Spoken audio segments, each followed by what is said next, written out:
And Congressman Bobby Scott is here, Democrat from Virginia, 3rd District, member of the Budget Committee. Congressman, you brought this chart over. Wanted you to explain it for us. It says record deterioration on the budget under Republican administrations. What are you showing here? Well, basically what we're showing is the mess that we've inherited that we're having to deal with. Just to break down the color code, red are Republican administrations, blue is the Clinton administration, where we started with a deficit, eliminated the deficit, and went into surplus.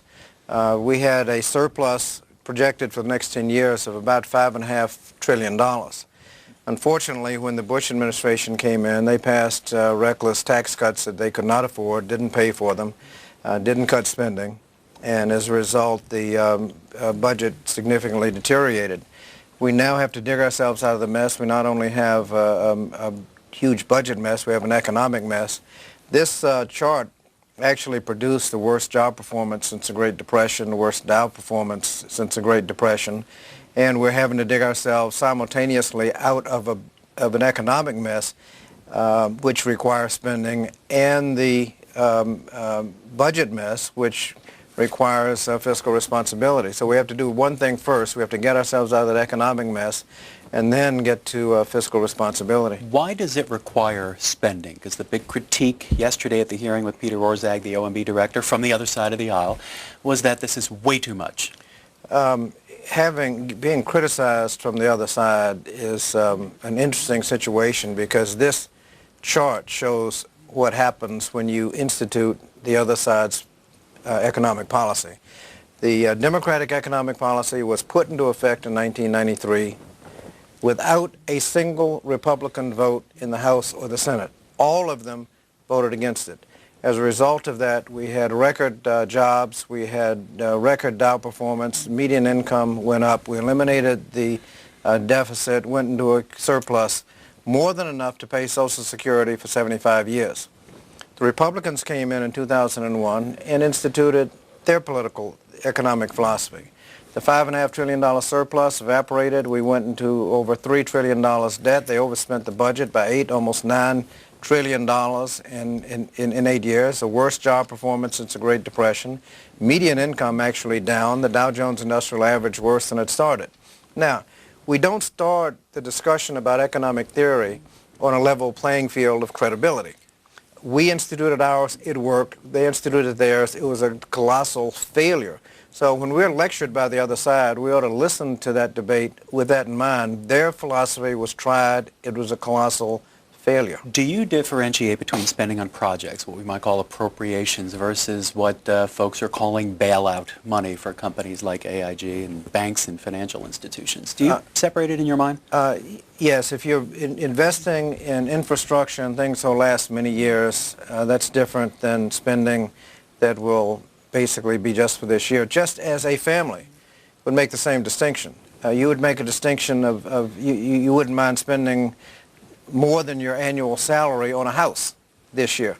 You'd borrow the money to buy the house. That is different from borrowing the same amount of money to go do a round-the-world cruise, depending on what you get for what you spend. And so the bailouts are this year's money. Some of the infrastructure would last many years. We're still using infrastructure projects that were built during the Great Depression. So those investments obviously had staying power. The question on the bailouts is whether or not allowing some of the organizations to fail would be worse than trying to bail them out. And that's the question that you have to address. First call for our guest, federal response to the nation's economic situation. St. David, Illinois. Good morning. Good morning. How are you today? Fine. Well, fine, thank you.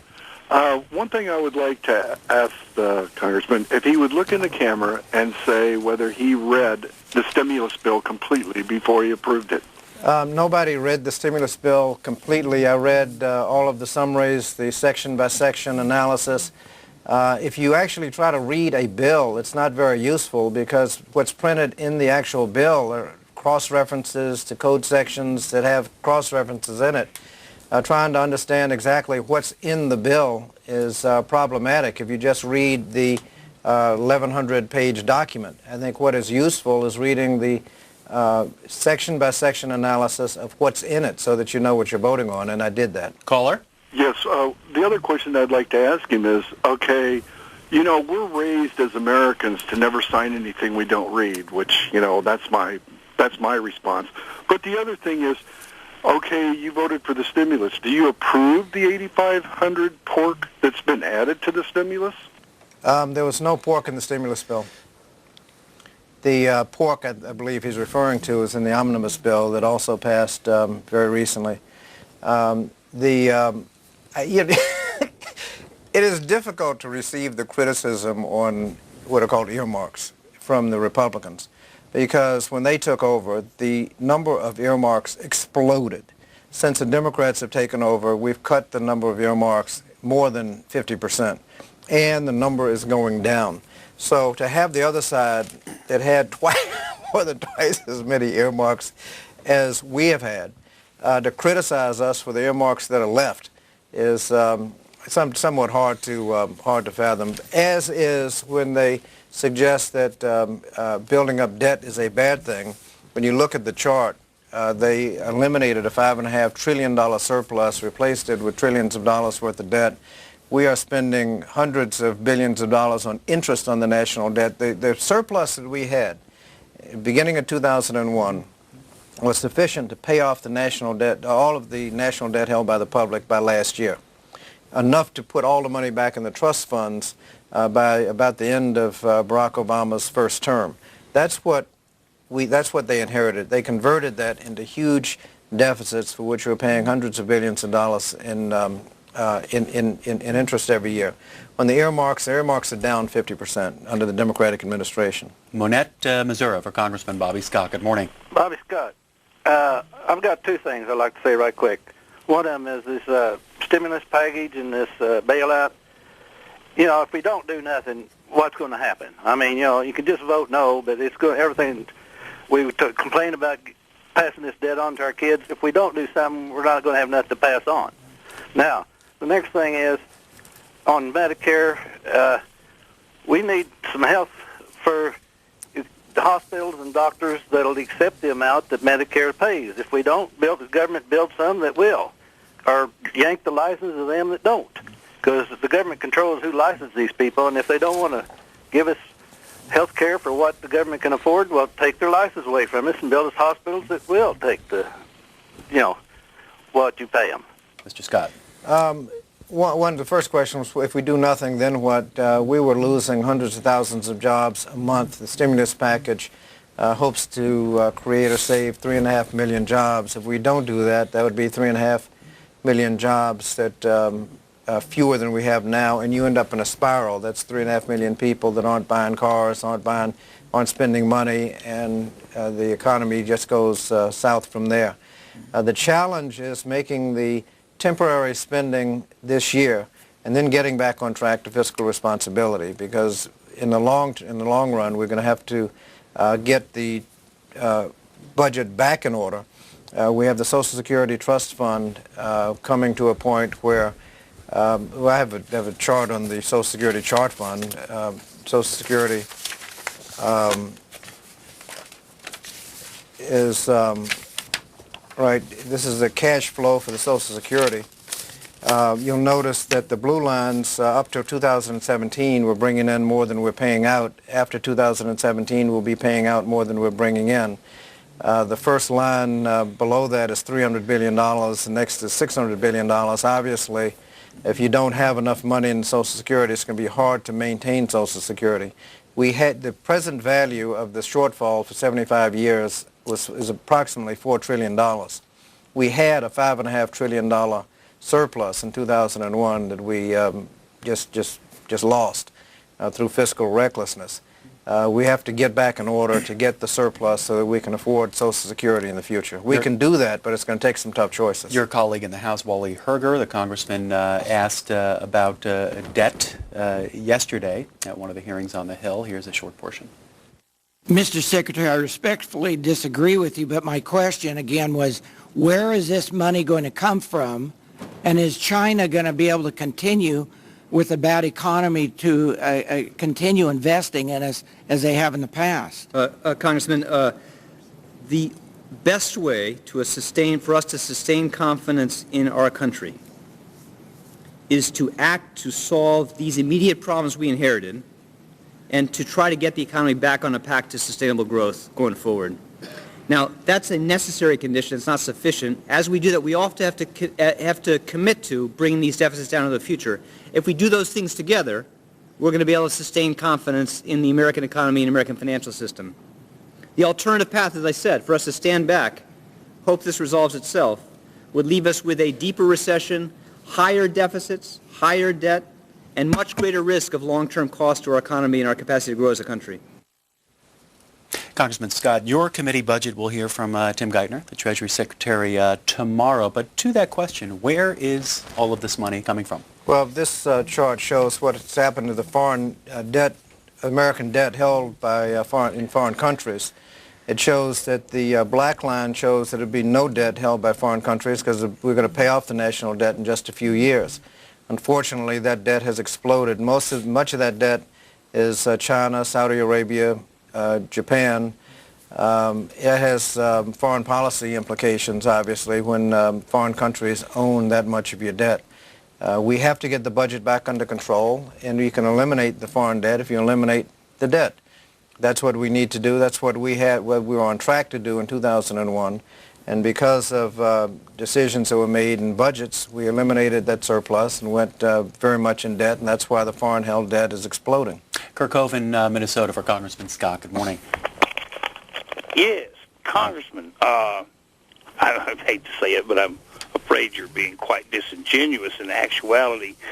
If you go back all the way to Carter, we know exactly what kind of shape the country was in. Of course, most of the people listening to this program are probably too young to remember that far back, but you're not, and you should remember what it was like then. And Reagan came in. He won the Cold War. He basically single-handedly defeated the Soviet Union. When he left office, there was, the projection was a reducing deficit. Clinton came in, and he passed NAFTA, CAFTA, and all kinds of other things that didn't help the Americans at all. All of these free trade agreements, up until this point at least, were basically designed to help multinational corporations and not the American people. The Democrats have gone along with all of that. Then when Clinton left, we were on a pretty good path. But everything that Clinton accomplished, and I give him lots of accomplishments, but everything that he accomplished was on the back of the Reagan administration's policies. And he inherited all of the goodwill that we got in the 90s. Congressman. I don't know what he's talking about. Clinton didn't succeed Reagan, he succeeded Bush. This chart that we showed that the deficit when President Clinton came in was projected to be $290 billion deficit, which was the largest deficit in the history of the United States. We immediately passed the budget without any Republican votes and eliminated the deficit, went into surplus, created jobs. Dow Jones Industrial Average more than tripled. Median income up $7,000 apiece. When the Republicans came in, they dismantled what the Democrats had done, and we went into debt. I'd point out that Republicans frequently try to take credit for 6 of the 8 years that Clinton was in office because they were controlled the United States Congress, but I would remind them that their contribution to the economic policy were budgets that were passed in 1995 that President Clinton vetoed. So much so and refused to sign, we closed down the government rather than sign those bills. And if they want to take credit for something, they ought to take credit for the fact that President Clinton had the good judgment to veto all of their bills, and he maintained, because there were enough Democrats in Congress to sustain a veto, not enough to pass a bill, but to sustain a veto, that his policy stayed into effect until President Bush came in and signed their bills, and with their budgets went straight into the ditch. One of the things that we're doing now is, in fact, offering, as President Obama has done, an honest budget that actually includes projected costs. The budgets that President Bush offered did not include, for example, the cost of the war. It zero cost for the war. It come in with a supplemental budget, and so that the budget looked better than we knew it was going to be. There's no money in there for natural disasters, as if there wouldn't be any floods or hurricanes. There was no money in there. Somebody mentioned Medicare and physician fees. There were draconian cuts in physician fees that we knew we would restore when the time came. That restoration wasn't in the budget. So all of the things that the alternative minimum tax, we knew we would fix that every year. That wasn't in the budget. President Obama has put those in the budget, so we have a realistic view of where we're going to be and how much work we have to do. On the tax side, a lot of pushback from the GOP side on any tax increases. What's your perspective and what's your defense for any kind of tax increases, part of the budget process? Well, we're talking arithmetic, and one of the charts we have is the taxation as a percent of the gross GDP going back to 1975. The red line that you see shows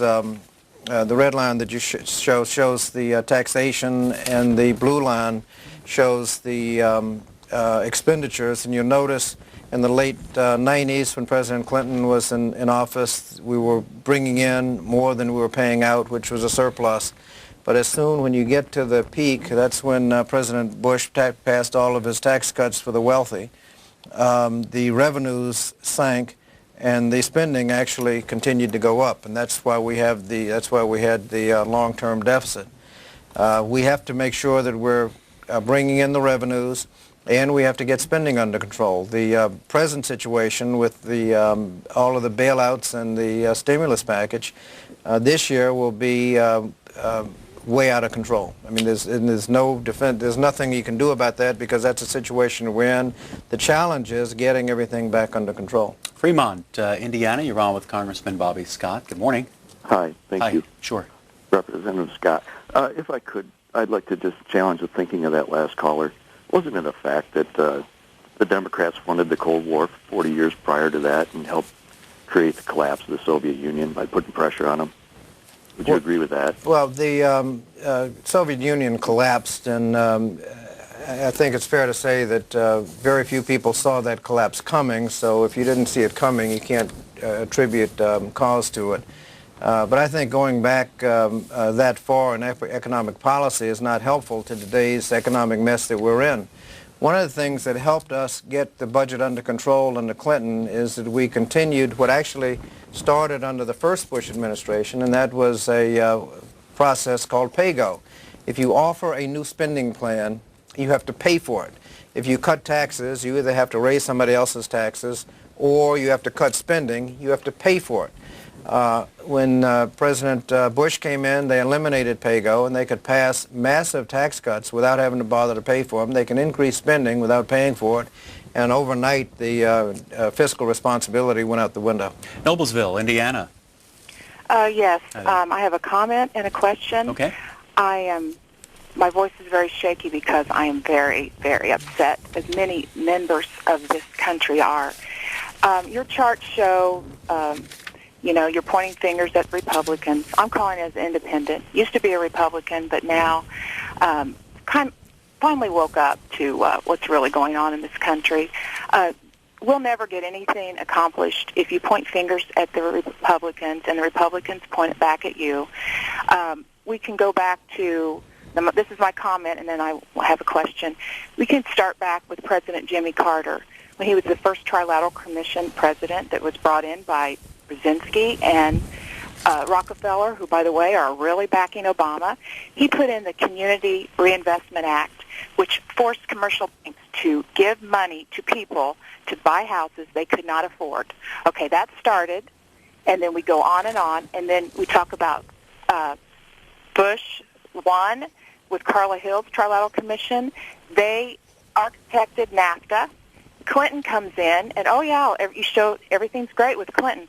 Well, then Clinton, he signs in NAFTA, and Alan Blinder, his advisor at the time, said, if you look at Wall Street Journal of March 28th of 2007, said after signing NAFTA that the United States will lose 40 million jobs in Caller, the next decade or two. let me jump in. What's your question? Okay, my question is, there's 86 members in the Trilateral Commission right now in America. 15% are on Obama's staff. When you talk to Geithner tomorrow, I think that one of the things to get to the root of the problem is what they're backing. The Trilateral Commission, the baton was passed on to Obama from Bush. Geithner's in there now, and Alan Greenspan was a Trilateral Commission member also. You can shrug your shoulders or whatever. But Thanks. Not so much a question there, but a request of you for the hearing tomorrow. Well, you know, I think we start off with the comment made that banks were forced to make loans that to people that were not creditworthy. Now, what banks were forced to do was to invest in their communities rather than take money out of the community and leave the community without any resources. That did not require them to make loans that were not worthy. And also, one of the problems within the lending institution when the Community Reinvestment Act passed was just notorious discrimination within banking. There was redlining where people could not get, credit-worthy people could not get mortgages, so the housing values in the redlined area deteriorated, and the Community Reinvestment Act sought to stop the discrimination, stop the redlining, lend to people who are creditworthy, and essentially end the discrimination. I don't think that was a bad thing. 3rd District, Representative Scott is from parts of Richmond, Norfolk, Newport News, and Portsmouth. Became the 2nd African-American from Virginia to be elected to the U.S. House and the first since Reconstruction. Our guest sits on the Budget, Education and Labor, and Judiciary Committees. Lumberton, North Carolina. You're up now for Congressman Scott. Yes. I'm from Lumberton, North Carolina, and I've been watching for the last year and a half now, because I've been out of work for the last year and a half. And because I haven't been trying to find a job, it's just I went back to school and got some more education, and it didn't do me any good because they still took my job and sent it overseas as usual. And I'm not the lady from Indiana. At first I was a Democrat, and then I realized they were doing nothing for this country, so I became a Republican, and I found out they were doing nothing for this country. And I'd like to ask the Mr. Scott, has he ever heard of a service economy? Because there's no such a thing as a service economy. It's smoke and mirrors, just like the Republicans and the Democrats are smoke and mirrors. Congressman? Well, what we're trying to do is stimulate the economy to create jobs. There are a lot of jobs that are evaporating because the economy is so stagnant. One, you talk about service jobs in the hotel and restaurant business, for example. If people aren't traveling, going to hotels, eating out in restaurants, a lot of people are losing their jobs. And once they lose their jobs, they're not spending, and so there's a deterioration. The stimulus package seeks to get the economy jump-started. We inject a lot of money temporarily to get the economy jump-started. We have to do something because the number of jobs is dwindling, and you get into a downward spiral. One of the things that we hope to do is to create or save 3.5 million jobs with the stimulus package. A couple more voices for this segment. Coram, New York, you're up first. Go ahead, please. Hello, Coram. New York, you there? I think they have left us. Let's try Richmond. You there, Richmond? Yes, here I am. Go ahead. I want to say that I've been listening in the past few days to various talk shows. Like I saw Emmanuel on Face the Nation. I saw Geithner before the committee yesterday. And I don't know why they're pulling out now this blame card, let's go blame because the market's falling and all that. But Obama was a member of the Senate for the last, 4 years before he ran, or 2 years, whatever it was, before he ran. And he was either voting present or not voting or voting yes on this. He voted for the bailout in October. He's not blameless. And I don't understand why they're playing this blame card now and pulling out these charts. That's not what the American people want. Two wrongs don't make a right. Yeah, maybe Bush messed up or whatever, but playing this card is not where it's at. Thanks. What do you want to hear? What do you want to ask? Well, what we're trying to do is to get back on track on an economic policy that works. One economic policy, and they're just divergent views. One economic policy was attempted, and it created record numbers of jobs, Dow Jones Industrial Average more than tripled. Eliminated the deficit, created a surplus. That was tried, and that's what happened. Another policy was tried, and the surplus was eliminated. Jobs, worst job performance since the Great Depression. Dow Jones Industrial Average worse than it started off. Now, it happens that the policies are from, it's not some Democrats and some Republicans on one side, some Democrats and some Republicans on the other. The Democratic policy was passed with no Republican votes.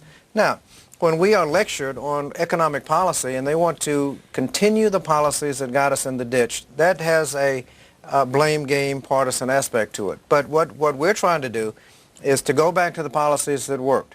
Go back to PAYGO, where you actually pay for spending programs, getting our fiscal house in order. If it has a partisan view, well, that's just because the Republicans, almost to a person, are adopting the view that we should continue the policies that got us in the ditch.